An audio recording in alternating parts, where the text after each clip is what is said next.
I wanted to spend a few minutes talking about morning routines and the importance of those and how that has changed in this past year with COVID and everything that's going on in the world right now. I know that for me personally, it's been a huge change. The morning routine has been completely disrupted. Maybe for some of you too. I've got, my kids came home for spring break back in March, and they never went back all summer. And now I'm homeschooling them too. So that has really shaken up our household a little bit because we're all off of our routine. I didn't realize how important that routine was. It was good, and I knew it was good, and I was in it. But until that routine gets broken, sometimes you don't realize how much you valued it to begin with. And so, just developing a new routine was really, it's kind of difficult sometimes, and trying to figure out what's the new norm and how do we handle this? I don't have my kids going to school every day now because they're at home. So how do I figure out how to squeeze in time for myself? And I've talked about it before that you can't pour from an empty cup. So, working out for a long time has kind of got pushed to the wayside, because again, they were at home. I didn't want to leave them at home alone. And so it's a struggle.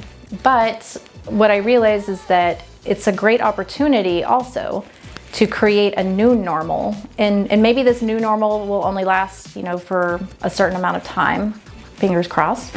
But it is an opportunity to create a new normal and to really be appreciative of this time. And that's one big thing I think that's come out of all this for me personally, is just knowing that my kids are here, that I can spend extra time with them, that, that we're all safe here, and working around all that and just knowing that, seeing this as an opportunity. So, I've had to get a little creative.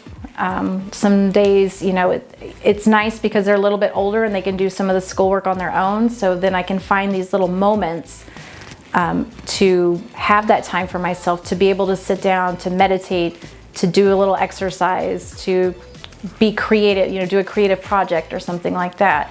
And try to engage them in those things too, so that they have somewhat of a routine also. And I will admit that's not always easy, especially with a little boy. But, we're trying, and I think just making that effort and just giving ourselves some grace on, falling off of our routine, because this is not normal for anybody. And so we're all still trying to figure a lot of this out, I think. And just, give yourself a break if you feel like you're struggling with that. Find those times. It might not be so set like maybe it was for you before, but you can still find time for those things that bring you joy, that fulfill you, that create gratitude, and you find those moments and take them. If it's exercising, if it's taking a walk, or making art, or whatever it is, make that part of your new normal, your new routine, and really see that as an opportunity for growth and change.